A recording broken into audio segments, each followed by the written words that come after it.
Beshem Hashem Naaseh Ve'Natzliach, nous poursuivons aujourd'hui notre étude dans les Mishnah du Pirkei Avot, toujours dans le chapitre 4, à hauteur de la Mishnah Yutret, la Mishnah 18. Rabbi Shimon ben Elazar Omer, Rabbi Shimon ben Elazar dit, Al teratze travercha bishad kaaso.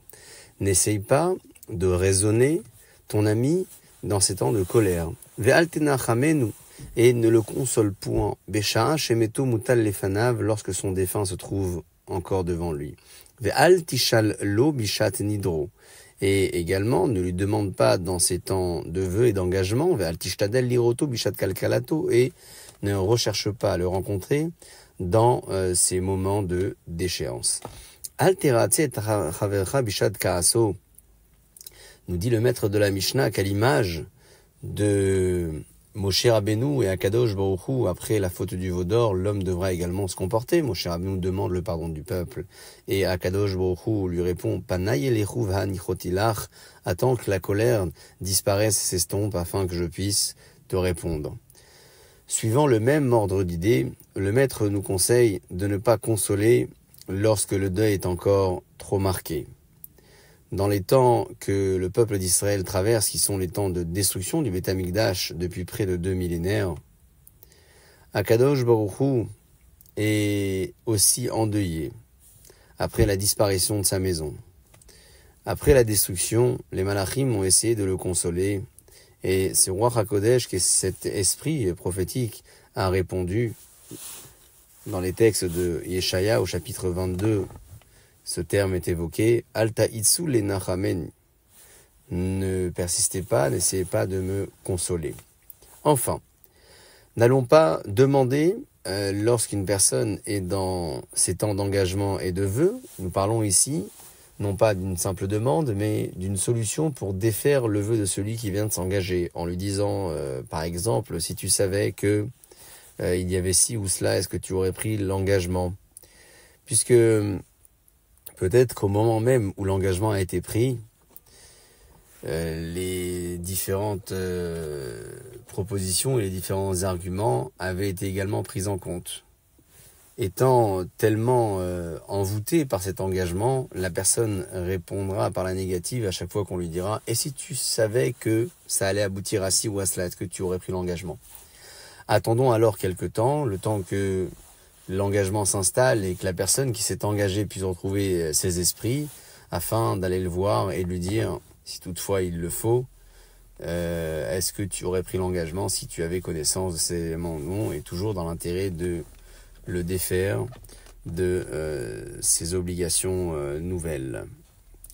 Pour la conclusion de la Mishnah, le maître nous a demandé de ne pas aller à la rencontre d'une personne dans ces temps de difficulté ou ces temps de perversion, ces temps de déchéance, puisqu'un homme est effectivement gêné d'être aperçu dans ces moments-là.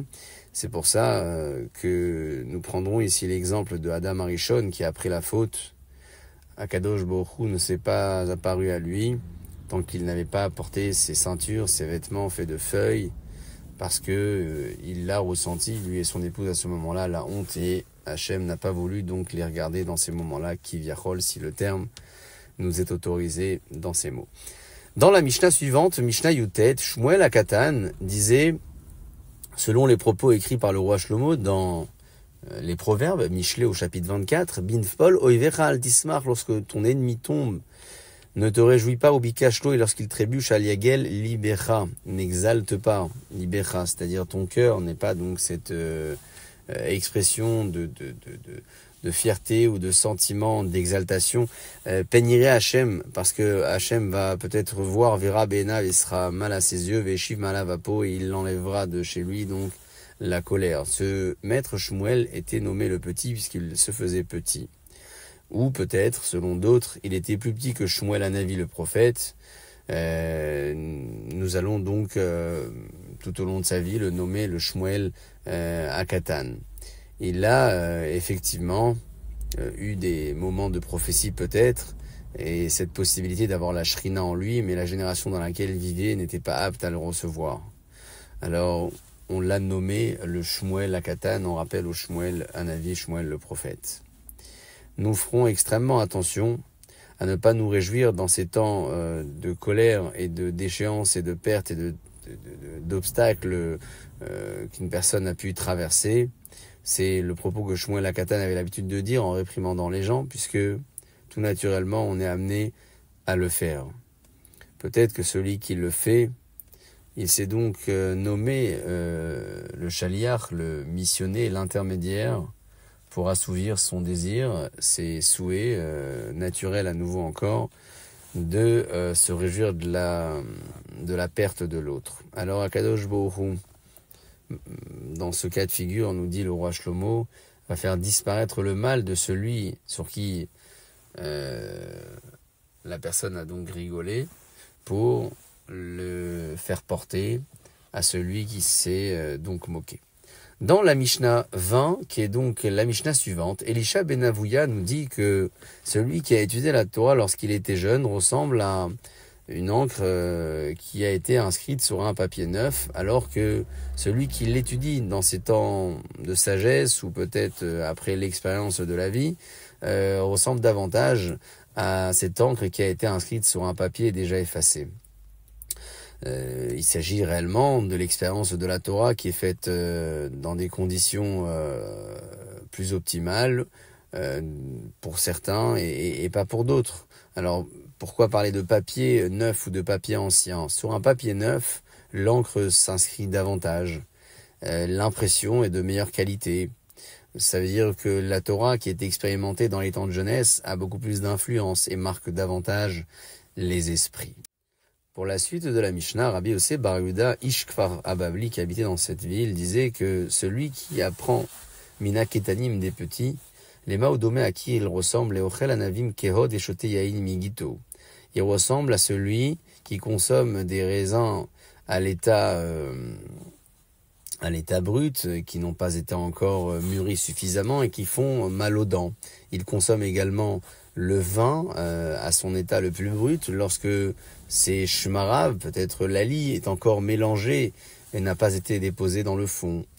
S'il fait le choix en revanche d'apprendre Minazé Kenim, la Torah auprès de personnes âgées, il ressemblera à celui qui consomme du raisin à son état de maturité et qui consomme également un vin qui a été vieilli et largement déjà appréciable. Rabbi dit Al tistakel ba kankan, ne regarde pas le fût tel qu'il est, donc dans son apparence, et l'avemaché beau, regarde davantage ce qu'il contient. Ce n'est pas le contenant qui révèle, c'est plutôt le contenu.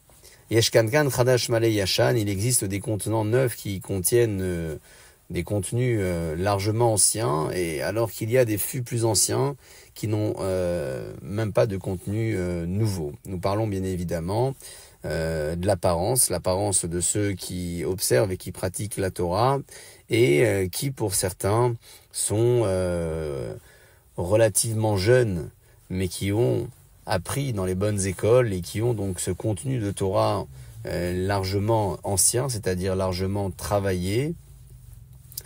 Nous les appellerons donc le Kankan Khadash, le fût neuf, avec un contenu très ancien, un contenu de valeur bien entendu. Pour les autres, ce sera plutôt le contenu très ancien, donc qui auront une apparence de personnes avec expérience, mais qui hélas dans la profondeur n'auront pas de contenu de valeur ou de contenu appris même auprès de la jeunesse ou auprès de ceux qui auraient pu leur transmettre le message de la Torah et le message de la mitzvah. Rabbi Elazar Akapar Omer, le Rabbi Elazar Akapar nous dit dans la Mishnah 21, Akina ve'atava ve'akavod motzim et adam mina olam, la jalousie, les pulsions non contrôlées et la recherche du kavod font sortir l'homme du monde. C'est un enseignement qui est ô combien actuel comme tous d'ailleurs, mais sur lequel nous devons travailler davantage pour contrôler sa jalousie, non pas la jalousie de la Torah. Nous avons le droit, à l'image de ce que disent les maîtres dans le Talmud, d'être jaloux de la connaissance spirituelle d'un autre parce que ça nous fera progresser et grandir. Nous parlons ici d'une jalousie qui est davantage matérielle et qui est interdite. La pulsion non contrôlée également et la recherche du kavod entraîne de la haine à l'égard des autres. elles font donc sortir l'homme du monde, elles le détachent du social et de la société, et ça l'empêche d'une manière ou d'une autre de grandir et d'aspirer à une évolution. Dans la conclusion de ce chapitre, qui est donc évoqué dans la Mishnah 22, que nous étudions à présent, Hu Omer, ce maître disait, le Rabbi Elazar, Ayelodim Lamout, ceux qui naissent sont amenés à mourir, Ametim Lachayot, et ceux qui sont morts vont revivre. Achaim Lidon, les vivants vont être jugés, les Dar, les Odia ou les Ivada, afin que ce soit su et que l'on fasse savoir et que les propos soient connus dans ces termes. Chez Hukel, ou Ayotzer, ou Aboré, Akadosh Bohu, le Dieu, le Maître, le Créateur, le Concepteur de l'univers, qui comprend, qui juge et qui est témoin et qui est détenteur de la justice et qui va juger. Akadosh Bohu, devant qui il n'y a pas d'erreur, d'oubli, ni de shochat, c'est-à-dire de pot de vin, et puisque tout lui appartient. Alors sache, dit le Maître, que tout est réalisé en fonction d'un calcul qui est retenu chez Akadosh Baruch Hu.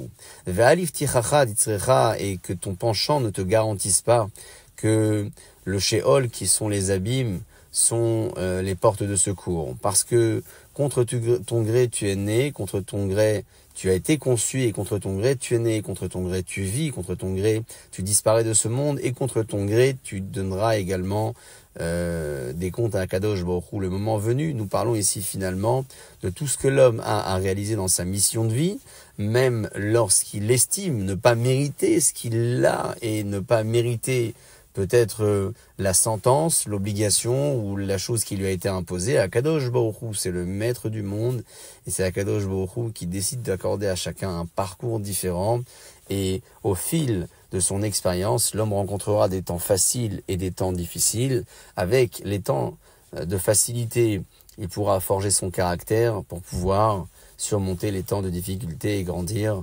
davantage. C'est un aperçu rapide de cette Mishnah qui a beaucoup de sensibilité, qui doit s'étudier peut-être avec un regard qui soit peu littéral pour pouvoir retenir le message convenablement. Nous terminons à présent le chapitre 4 qui sera lu ce Shabbat. Baruch Adonai Leolam, Amen ve Amen.